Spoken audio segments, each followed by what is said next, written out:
is that we have prizes. And there is trivia.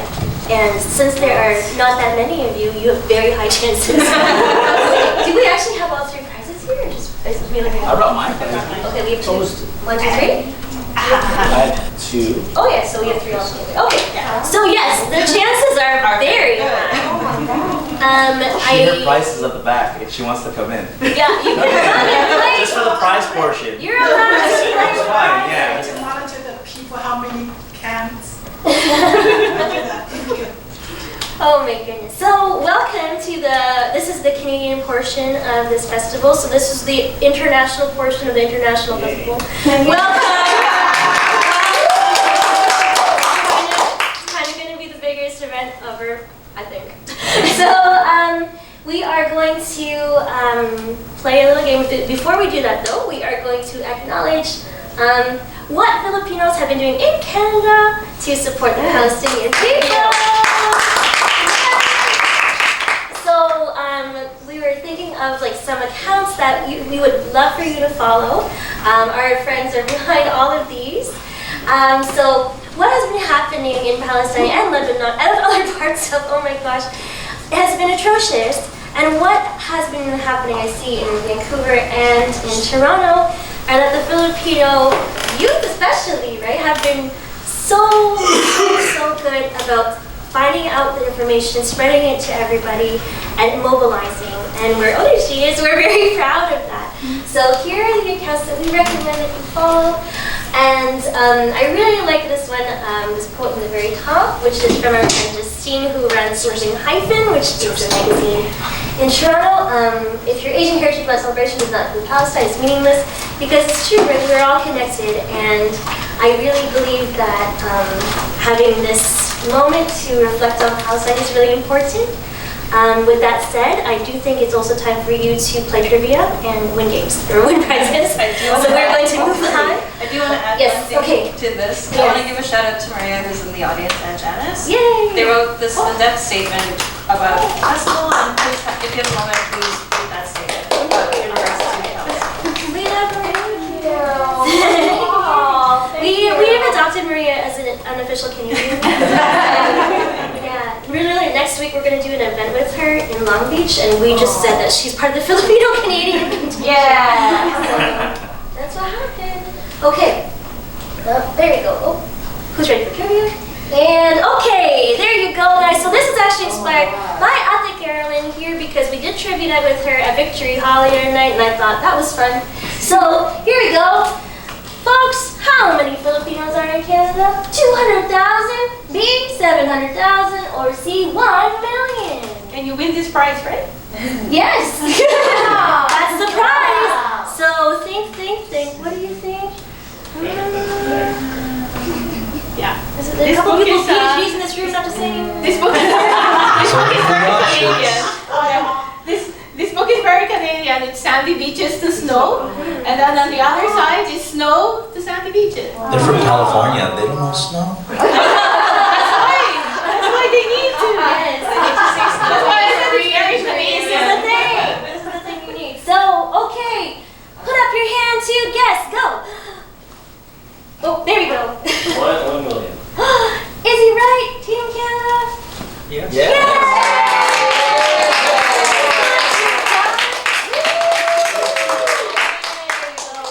There are 1 million Filipinos in Canada, and the best ones are here.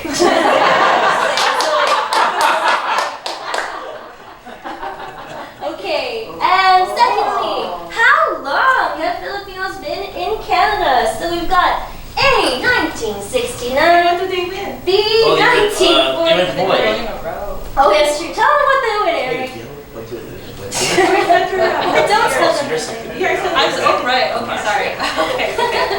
Okay, tell them what they win, Natalie.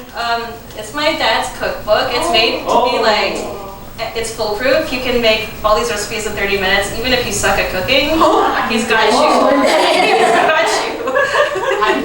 Even if you suck at cooking. That should have been the title. Yeah. If you suck at cooking, right at the top.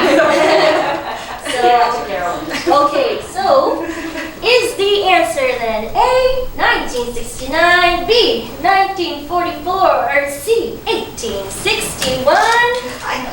Oh, but your hand was up first. I believe it's 1861 because the documentation says that there was a guy in an island near Vancouver. Right? In the census? I forgot his name is, I'm sorry. Do we agree? Let's see.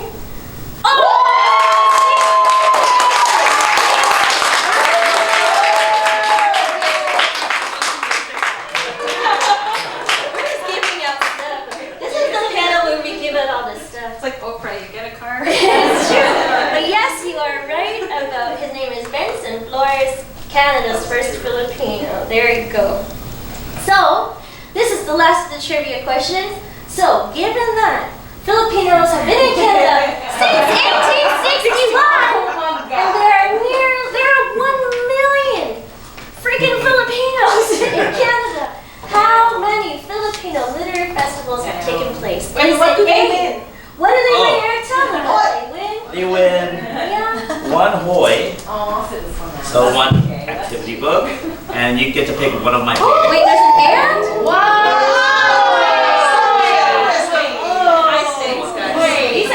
This is a good Wait. No, I think for the Brits, they have to say something they know about Canada that's unique. Oh, they have to sing the national anthem.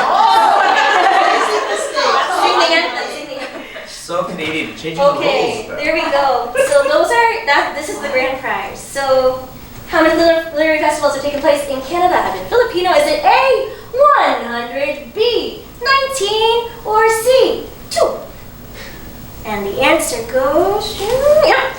I'll take a guess and please say 100. That is incorrect, my friend. Who wants to steal? Yes. 2.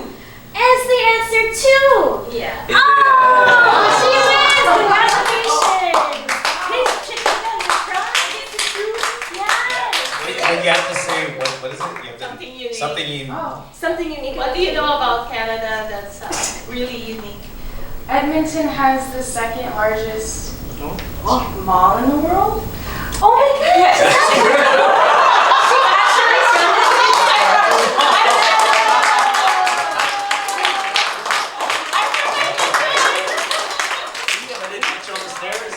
She's actually from Edmonton. That's bonus points. I don't go to that mall. Crazy. Oh my gosh. Congratulations. Now you're honorary Canadian. So we got 2 Filipino-Canadian literary festivals, and they both happened this year. Literally this year, we've had our first 2. that's right. Because of some of the people on this panel. So let's move on now. Oh wait, this one, sorry. This is one of them. This one took place in Toronto in May. And this was our festival. It took place over the course of, you can see, 11 to 3. There was one menu. That's right. And we were like, we are starting. We're going to get to this level here, San Francisco level, one day, but give us a minute. But yeah, that was our first ever. And then right after that, in July in Vancouver, this one took place, Filipino-Canadian. So yeah. Festival, Maria helped as well. She's our honorary We're the same Canadian. outfit. And Danny, the manager from Massey Books, helped us with this too. And it was actually inspired by Joanna, like from Bel Canto Books. I went to the Leeuwenhoek Festival and I was like, sick, we need this in Vancouver. And at first I was like, I don't know if we can. And then Maria, we were in a Jack in the Box parking lot with David, and she's like, let's just do it. I'm like, can we? And you were like, yeah, let's just do it. And you called up Danny, and she's like, yeah. And then Trisha Massey was like, yeah. And that's how it happened. But if it wasn't for the Phil Am community and just celebrating in Long Beach, the idea would never have come into my mind. Like that festival is amazing, absolutely amazing. So, okay, now it's time to meet the panelists. Every panelist today gets 7 minutes to talk about their work and their inspirations.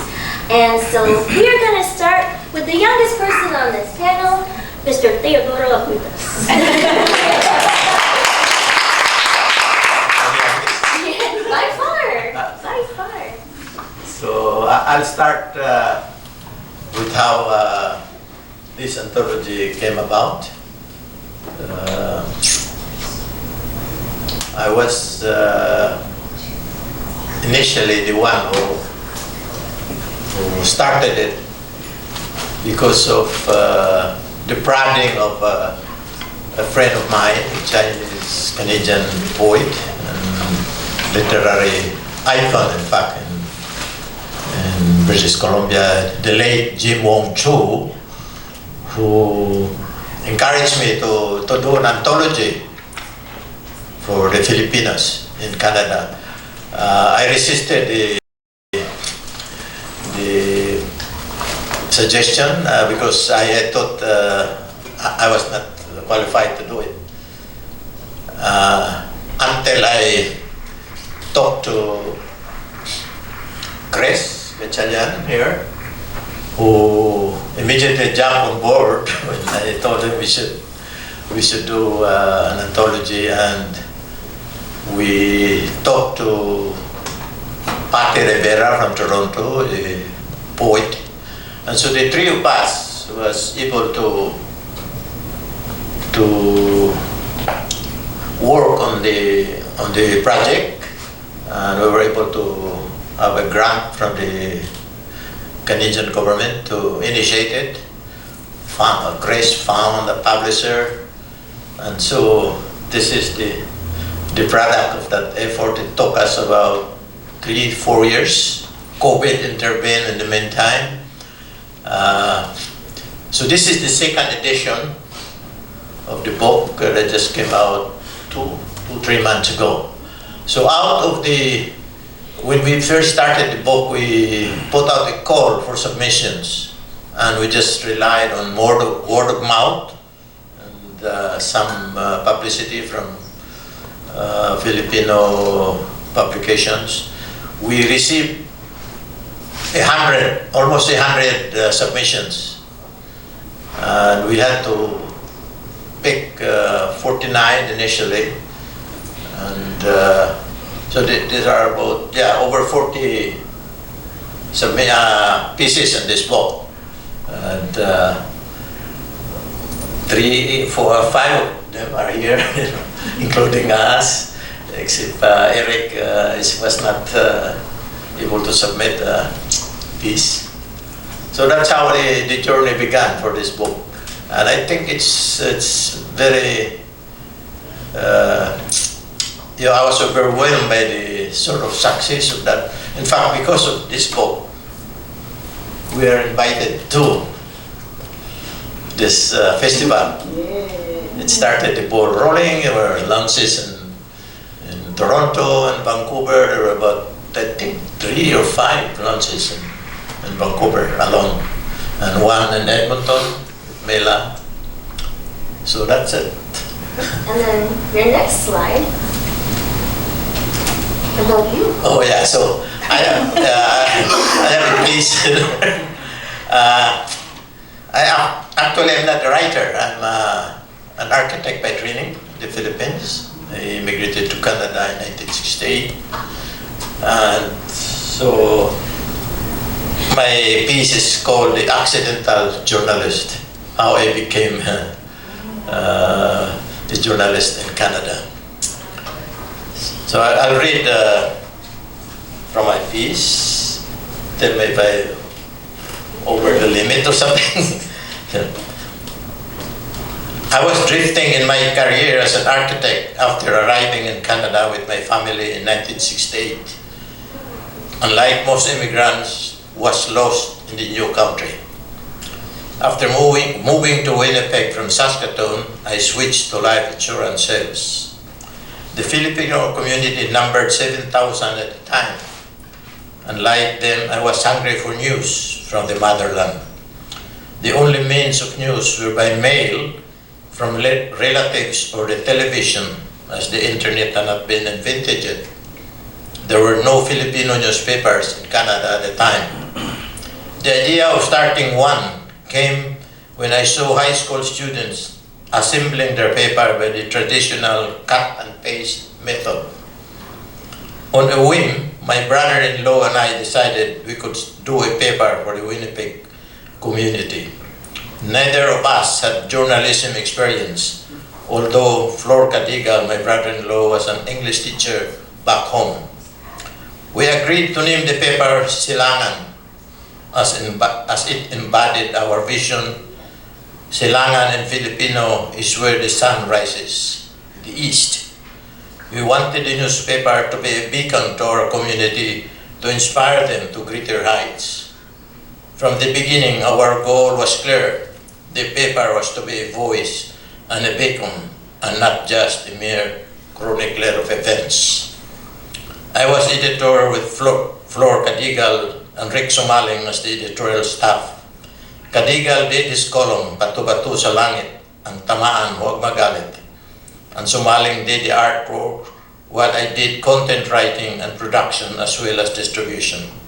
The first issue of the 24-page tabloid came out in February 1976, and it became a sensation.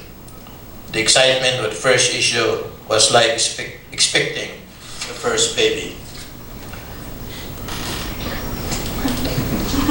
So, my journey from publishing lasted about 5 years when I sold the paper eventually. Now I'm doing an online paper. I'm still continuing as a journalist. So I've been in journalism for 4 decades. And I'm still doing it now.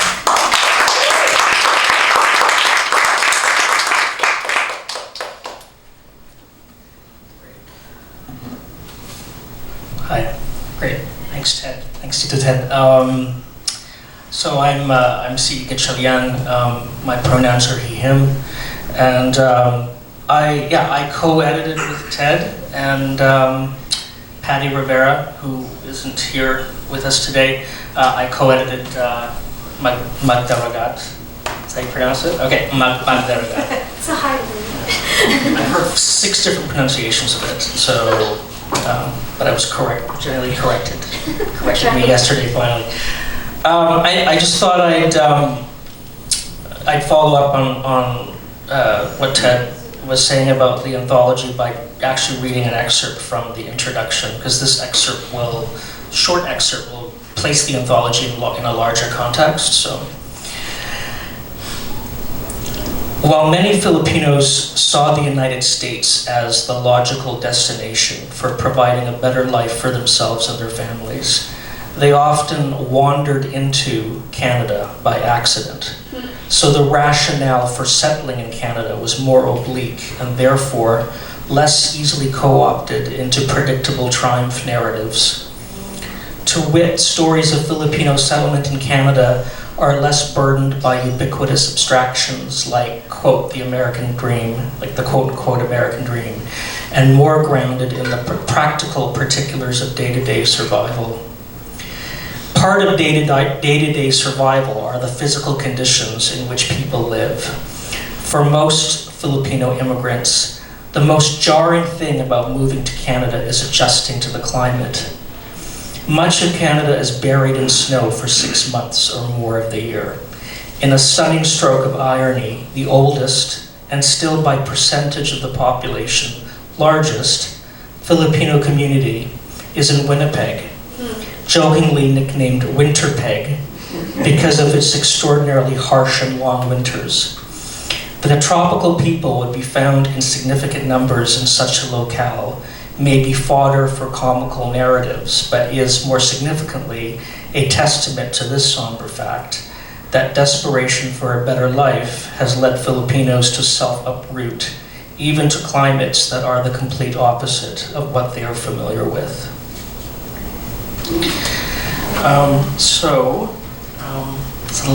It's a little taste of the anthology for you. So, how do you click this out? Okay, great. So focus on me. Practice. I'm C. Gatchalian. I write in multiple genres. I'm an author, playwright, editor, dramaturge. like I said, and in terms of where in Canada, I've been nurtured, born and raised in the unceded territories of the Musqueam, Squamish, Tsleil-Waututh peoples, better known as Vancouver, but now living in the traditional territory of many nations, including the Mississaugas of the Koret, the Anishinaabe, the Chippewa, the Haudenosaunee, the Wendat peoples, better known as Toronto. And as I said, I write multiple genres: nonfiction, fiction, poetry, drama, as well as really weird Facebook posts. I've written, published a number of books. In the beginning was mostly plays. I'm a playwright, as well as a prose writer and poet. So here's some of the plays I've written: Crossing and Other Plays, Falling in Time. This was kind of a game changer for me, this play. One was a finalist for Lambda Literary Award, and won me the Day Nobel Prize, which was an LGBTQ award in Canada, a big one. Thank you. And Magdaragat, which is one of the things I'm proudest of in terms of the anthologies I've edited. It is the proudest achievement I have as an editor, this anthology. And then 5 years ago I published this memoir, Double Melancholy. And yeah, I'm going to close my presentation with just a short reading from the book. And in a nutshell, but I'll just give you context of the book. In a nutshell, Double Melancholy is where I explore being a highly colonized Filipino queer person, grappling with both homophobia and white supremacy, and how growing up, and I think I'm still growing up, I found solace in artworks, specifically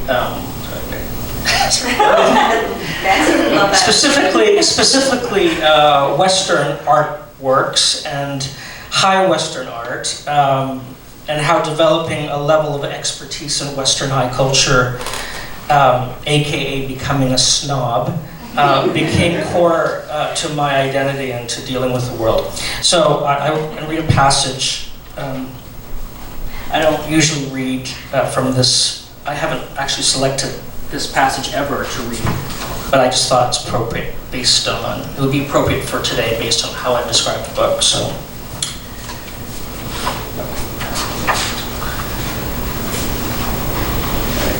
I lost my place. Okay, here we go. Okay.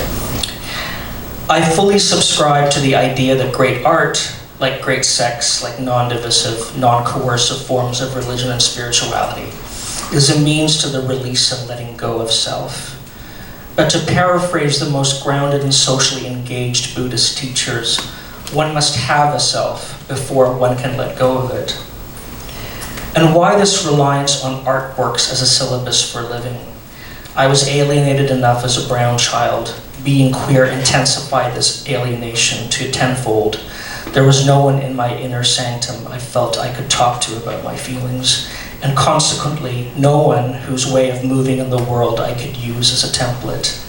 Inevitably, more often than not, I had to look outside of home and school for these templates, and although this enriched my imagination, it did nothing for my street savvy. This may explain, at least partly, many of the poor choices I've made in my romantic life. This book is about my striving, not anyone else's. Though many queer men, especially queer men of color, will probably, I venture to guess, see much of their own trajectories in mine. I'm quite certain there will be straight, trans, and lesbian fellow travelers as well. Indeed, the foremost figure behind the book is a lesbian. Susan Sontag hovers under these essays like an elemental force, heavy and humorless, but at the same time daedalus-like, a wingmaker of sorts to her addled and hungry queer acolytes. But she makes clear in her legendary book, Against Interpretation, that we are and always will be failures, even as she gives us wings. Quote, as the corrupt Alcibiades followed Socrates, unable and unwilling to change his own life, but moved, enriched, and full of love. So the sensitive modern reader pays his respect to a level of spiritual reality which is not and could not be his own," unquote. So what matters again is the striving, the perpetual climb up the unclimbable, the struggle to, in Samuel Beckett's words, fail better. Thus we become bon vivants, Sontagian, besotted aesthetes, whether dilettante or maestro. We, to paraphrase what Roland Barthes said of the strident, starry-eyed Sontag, row and row and row.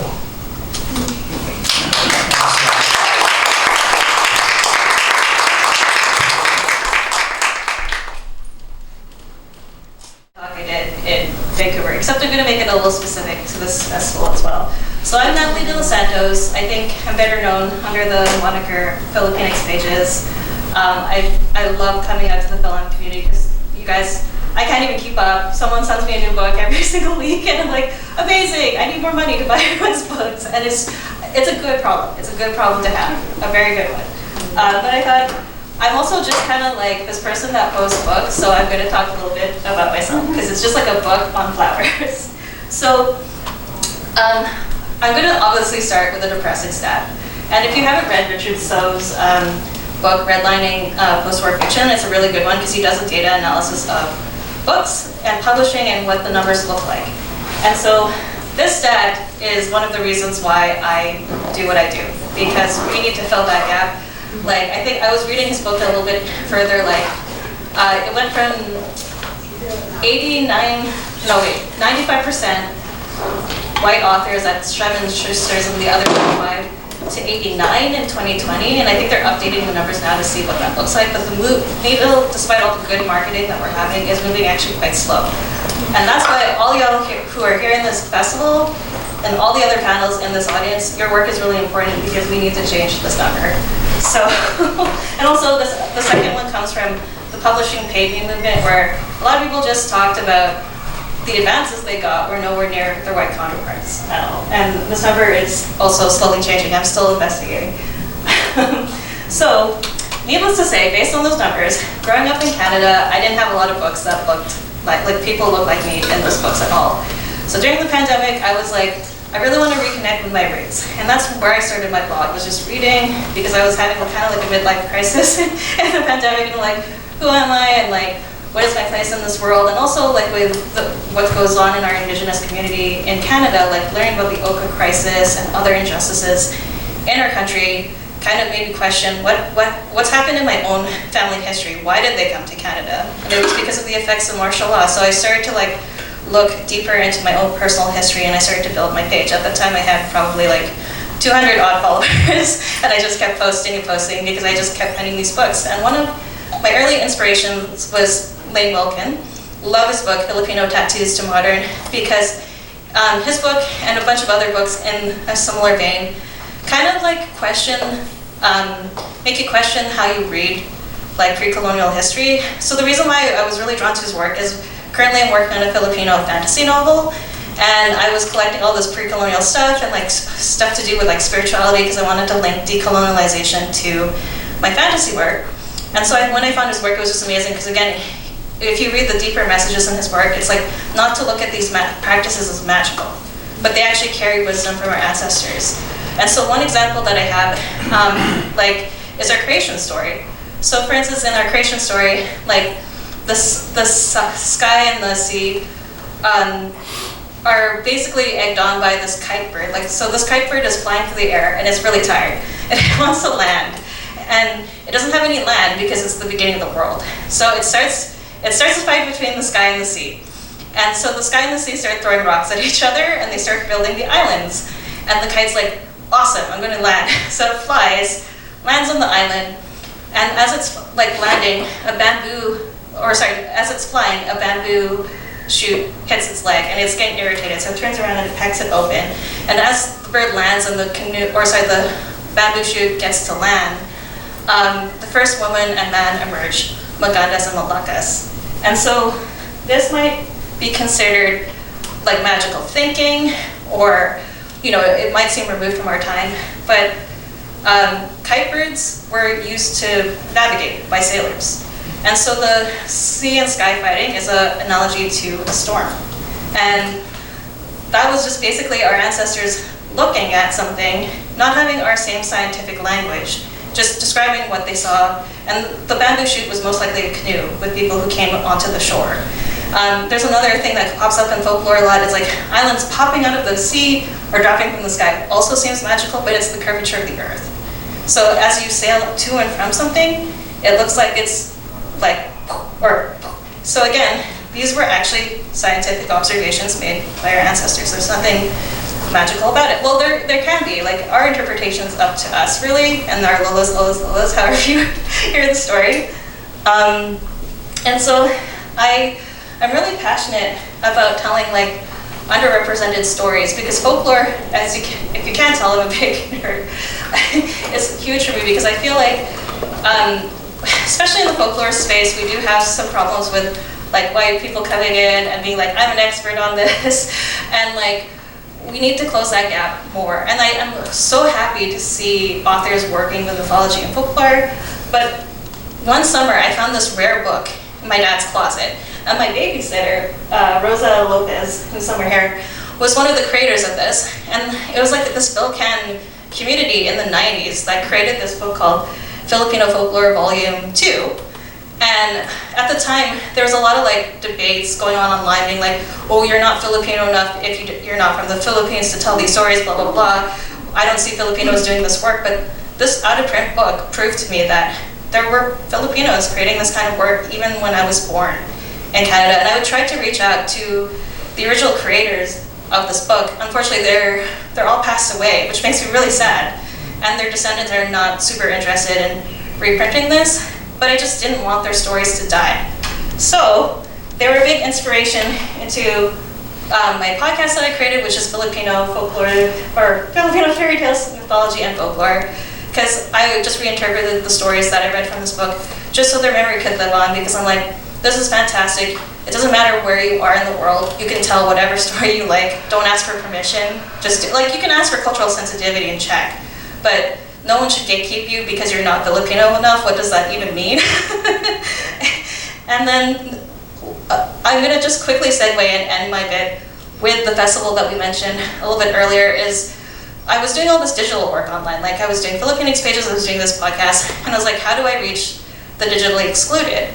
Because I'm always online, I'm chronically online. I'm like, I'm the person that wastes like 3 hours on TikTok. I just ignore the like, please stop scrolling warning that I get after every hour. Yeah, you all know the sore thumbs gift that you get. So I was like, how do I reach more like institutions and other people who can like change policies and things like that? And then that's actually what led me to investigating the festivals that happen in America. So that's how I ended up in Liwanag, and I met Maria, and like I said, we like totally, like we weren't friends in RL till that point, and we just like hung out all day, and then we ended up in that Jack in the Box. You brought me chocolate. Yeah, I also had a bag of like chicharron that I got like from this like Mexican tienda down the street. It was a really fun festival, and I was telling Maria, I'm like, we really need this in Canada. Like this is. The feeling that I got in Long Beach was so warm. Even my Uber driver, when he was done dropping me off, he was like, oh, where are you going on the trip? I was like, oh yeah, like there's this Filipino book festival down here. He's like, I love the library and I love Filipinos. And he got out of the car with me to go to this festival. It was so funny. So I'm glad that, like I feel like this work is interconnected. It's not just Canada. We all are everywhere. We're in the UK, we're like in North America, we're in Dubai, we're everywhere. So like I personally believe that, I don't know if anyone went to the Filipinx in publishing and organizations yesterday, but they said, wherever you are, just start a festival. And I'm like, yes, start a festival, because this work is so sorely needed. Like, we have another one that happens East Coast, but we need more. Like, we need one in Edmonton. Mila, get on it. But anyways, this is my presentation. Thank you.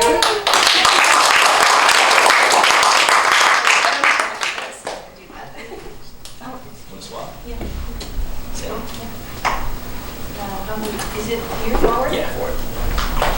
Okay, So this is me. I write bilingual children's books. In the Magdaragat, my essay there is how I came to Canada in the early 1980s, and then of course when you go to a new country and you're by yourself, you listen to all the older people who have settled there. But I slowly realized that they were pretty they were giving me all these stereotypes about First Nations. They're all drunk, avoid them, they're homeless, they're up to no good. They told me not to rent in the curry community because I'll come out smelling like curry and stuff like that. And as I started my graduate studies, I finally kind of started thinking, hey, look, like older people are not telling me, like my piece is called Lies, White Lies My Elders Told Me. But that's all they knew, right? They were just saying the same thing you hear from the Philippines, like kukunin ka ng Bombay if you don't behave, stuff like that. It's all really like separating us into races and then pitting us against each other, right?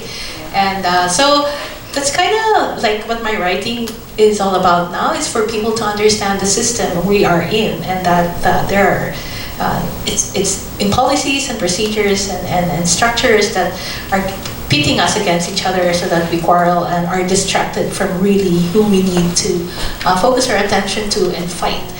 And then, but I was also disappointed because, so those are my books. It's mostly about having immigrant and migrant workers as protagonists, because even from where I am anyway, if you order the bilingual books or Filipino books in the Philippines, sometimes the stories are not about what immigrant children can relate to. So I thought, oh, this is missing, you know, and so on and so forth. And I keep telling everyone, when I started, there was no self-publishing, so you really had to like get all the rejections. And one of my rejection letter was, we're sorry, but we already have an Asian writer. Yeah. I was kind of like, what? Is there only one story for the whole of Asia? So, so I said, I am going to write, and so thanks. So the Lechon, and then the Karina and the Banig festival is coming. It's coming next year. It's picked up by one of the Alcuitas, I guess, is one of the biggest children's publishers in Canada, or the biggest. But so I'm also writing about festivals because in Canada, when we have fiesta, Filipino fiesta, it's all, or even in the Philippines, it's all centered about celebrity. We're losing like the cultural and the origins of the festival, so that's what I'm writing about. I don't know what else I have here. Oh, okay, and why start with children? This was important to me, you know, especially now that there's so many second and third generations. They need to understand that not only their stories, why are they here, but their parents, you know, why they came. Especially those who left their family first and came earlier and then have to like catch up with their relationships. And it's just really important for them to, from the very, very young age, know all of that. Okay. And then, as I said, we all need to understand our history and background and not rely on mainstream media, right, or what you hear. I think that the diaspora is really diluting our ancestral knowledge and memory, and it's being intentionally done to the global south and also to Arabic lands, because it's the Western world can keep exploiting us if the coming generations are not as associated or close, or they don't understand, or you know, they don't have the same deep feeling for motherland or heritage land. So that's why I am. But I just don't write children's books. I also write poetry and articles, and I'm really passionate about like dismantling colonization and Western ideologies. And I also mentor writers and visual artists. So maybe I'll just end with a short poem. It's called Losing Belly Fat When You're Over 40. Okay. Okay. Losing belly fat, losing deep belly fat when you're over 40, you need to relax, sleep at least 7 hours at night, regulate your cortisol, regulate your stress? Well, I think I'm going to hold on to my belly fat for quite some time because there's a genocide going on and no one's regulating that. Thank you.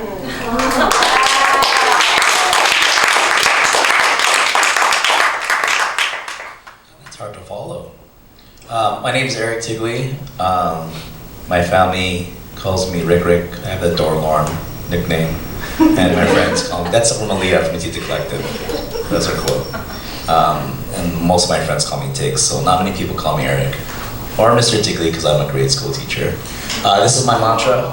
Everybody's really creative Tiggs. I'm an artist first. I like to create, tell stories. Teacher second, that's how I pay bills. Publisher, I like to tell people stories. That's some graphic at the top. Now the bottom up here is Pistahan. That's not me. I'll tell you more about Hoy. That's where I got to make this book that brought me to places like this. But for the most part, a lot of my work revolves around my students. So I teach in the most dense Filipino populated school in Canada. Close to 750 students, 95% Filipino. High percentage of reunification, which is a topic that's going to be brought up later too. And that's a really hot, important topic that's going on in Canada right now. Children who are separated from their parents and not meeting them until 10 to 12 years later, and then having to re-meet, re-associate themselves with a parent who's only doing the best for them, but not in their eyes. So I teach grade 2. I used to teach high school, then middle school, and I keep going lower and lower. So it's a whole other story why I did that. But yeah, no. So my work, my artwork, it's always about telling stories about Filipinos in Canada, mostly Toronto, that's where I'm from. So these are people in our subway system.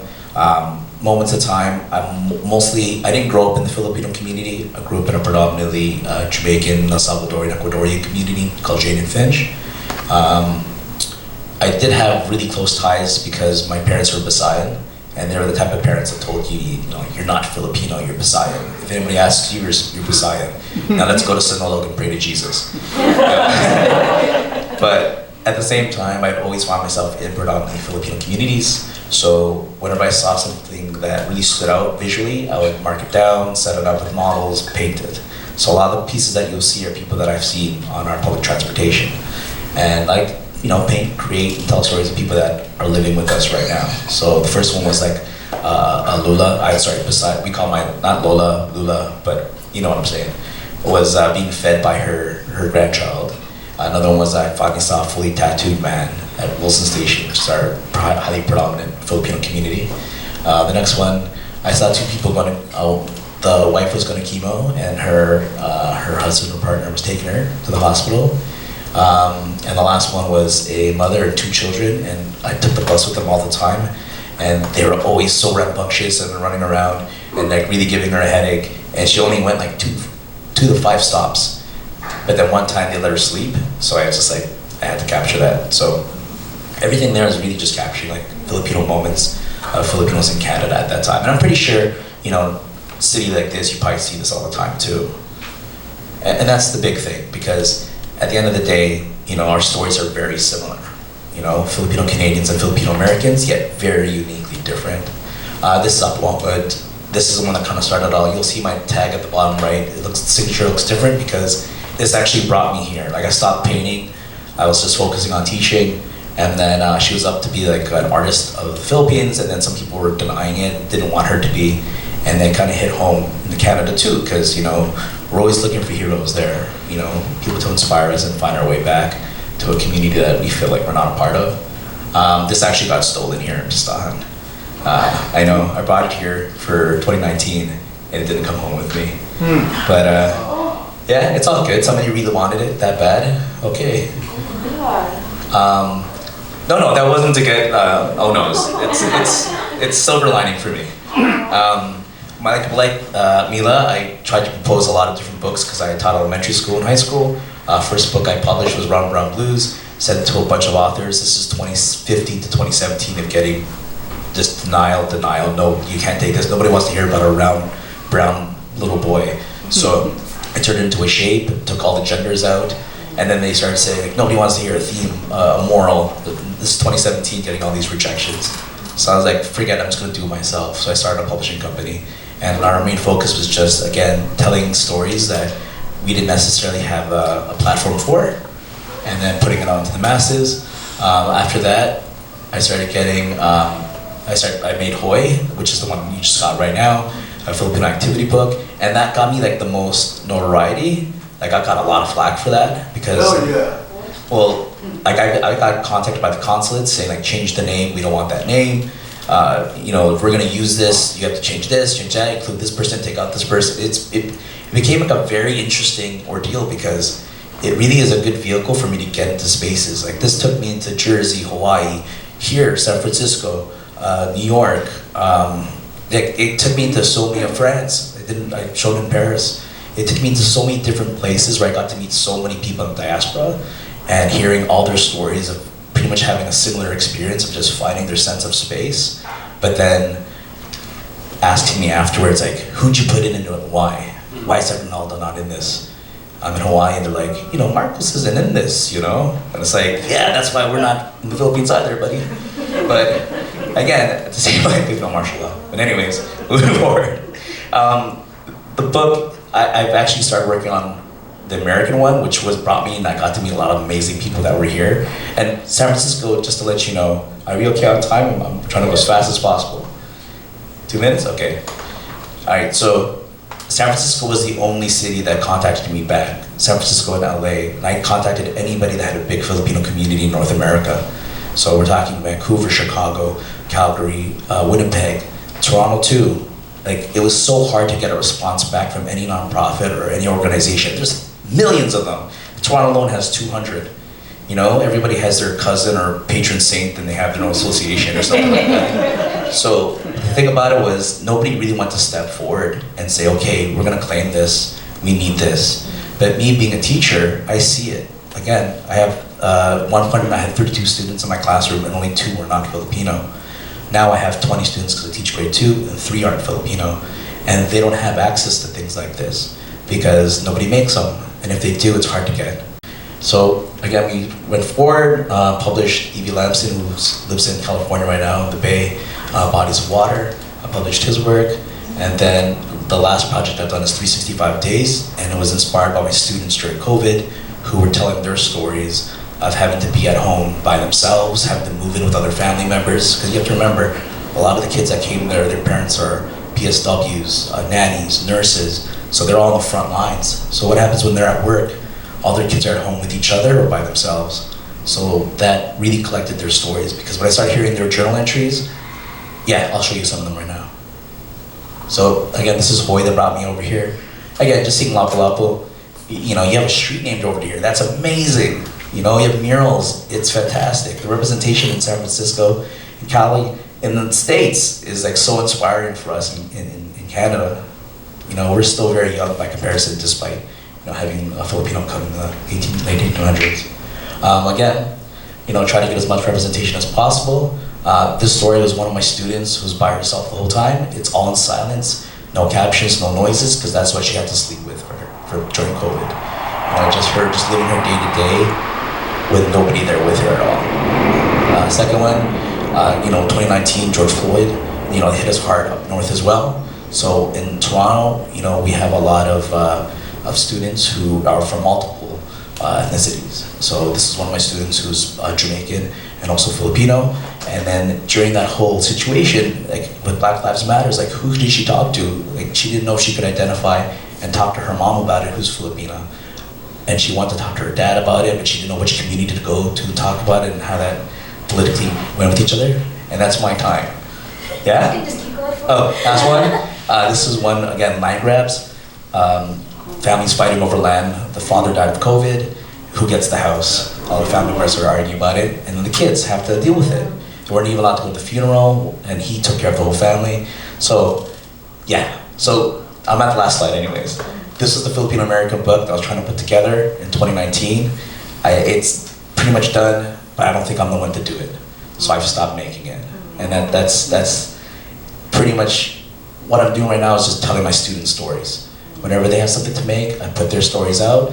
If there's a demand for it, if anyone wants to contact me, usually I send it to you for free. Again, I took a whole year off to make that Hoy book. You can imagine, you know, how that hits your wallet.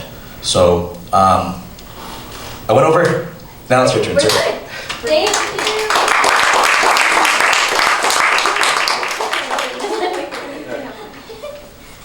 Thanks, Eric. Oh my gosh. I feel like Eric and I have known each other in past lives because I feel like just so much affinity for you. A lot of what I have is because of Eric's friendship, honestly, and we just push each other forward. I was out of the community. Jennilee brought me back into the community. This is how we work, right? Yeah. The book's edited by Jennilee. It is. So, my name is Jennilee, Austria-Bonifacio, and I write about caregiver families. My debut novel came out last year. Well, here in the States, it came out in April. And ever since then, things have been just amazing. I want you to know one thing, which is that in Canada, the history of Filipinos and the caregiver community are so intertwined. And the reason why is because in Canada we have this program, we had it for a couple decades now, where the moms come first as nannies for Canadian families, and then afterwards, years and years later, like Eric was saying, the kids come, and the spouses come, and all sorts of hardships ensue. And so for me, I started out working as a settlement worker in schools, which is basically like a newcomer counselor, only for the ESL departments. And when you look like this, they put you in Filipino schools and you just become ate to everybody, right? And the kids, they just put so much on you because you're not an authority figure. You're someone that they can text, in the middle of the night, they're having a hard time with their mom. And then they tell you about their first loves, all the sort of things that they just need an ate for because they left their ates back home in the Philippines. Go over those pinsans that were taking care of them. And so taking that forward now, I asked the students, how long have you been separated from your mom? And here's the data. I think I'm the only author today that's going to show you graphs, but that's my style. So you can see here that it actually peaks at 8 years. 8 years of separation, this is for high school kids, and then it goes up to 20 years. So imagine a high school student. That means that they were born and then the mom was just gone right away, right? But that's not even the only part of this that I want to tell you about. So fathers, right? So you can see that it peaks on the other side at 1 year or less, so the dads are doing short-term contracts. However, look at what's happening on the other side. So it says no relationship. So there are a lot of very, very broken families that are bolstering the Filipino-Canadian community. So what can we do to recognize them and to celebrate the stories and also try to push them forward, right? And say, I believe in you, I believe in what you're, in all the things that you're challenged with, but I also believe that we can achieve more. So I run something called Filipino Talks, where there are 2 sections to it. One is that I do workshops for the students, obviously, and the other one is I make teachers cry. I love it. I love the white tears. I do. Because it means that there's empathy. It means that they're feeling something. So what I do is I share all of the data that I get from their students. So that way it's very personal. I can say 75% of the students want to go back to the Philippines. 80% of them don't have fathers. They get really emotional and then, okay, now we can move forward. We understand what's happening. So that's what Filipino Talks is. The third part of it is all solutions. So what are the books you should buy and where are the field trips you should go on and who are the people that you should invite as guest speakers? And we're just trying to build, right? We can't just give them the problems without the solutions, and so that's what I've been doing as my day job, is Filipino Talks, when I'm not working with refugees, which is the other day job. So many hustles. So this is my debut novel. It's called Reuniting with Strangers, linked short stories that are all linked by one true story, which is a student that I never met, actually. So I really wanted to show people about the Filipino-Canadian caregiver reunification experience, but not just kids and moms, but also, let's step back. Let's talk about the Lolo in the Philippines was left behind, and now the whole family has become part of the diaspora, and he needs a caregiver, but who's left for him, right? Let's talk about that guardian that was taking care of the kids in the Philippines while the ate was abroad, and now the ate wants the kids to come to Canada, but this one, the bunso, is you can't have them. They're mine. what do we do then, right? I wanted to also recognize, because I was born in Canada, let's talk about the second generation. What are the impacts, even on the second generation, this impact of family separation and then reunification? I don't feel like this is my family. I feel like they're strangers, right? So reuniting with strangers. So basically, this is just a lesson in Filipino-Canadian community, a lesson in empathy, also trying to get those white tears, I love them.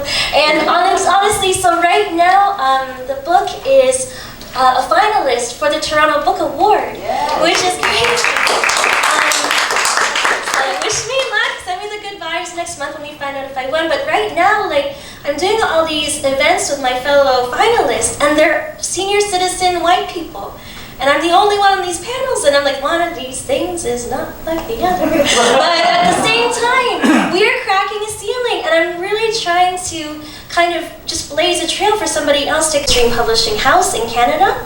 And now I see like the benefits of this, because I've been sent a lot of places. There are a lot of media interviews, a lot of press, and a lot of opportunities that I understand are limited when you don't have this kind of press behind you. And so I feel so fortunate, honestly, to have this experience and to help the next person coming up as an emerging author. Also, shout out to the Salaysay fam. So in Canada, we have, in Toronto, we have Salaysay, which is our Filipino writers collective. So if any of you want to come to Toronto, have an event, hang out with some cool people, let us know.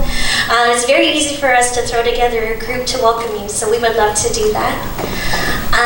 And I think if you are coming to Long Beach next week, you can hang out with Nathalie and Chris and me and our honorary Canadian Maria. We're going to be doing an event at Belcanto's Kubo LV space.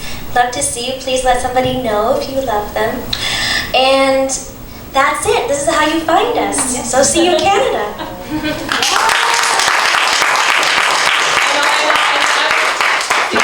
Can we get a second applause for Jennilee, because she put it all together for us. And she's like very focused on time.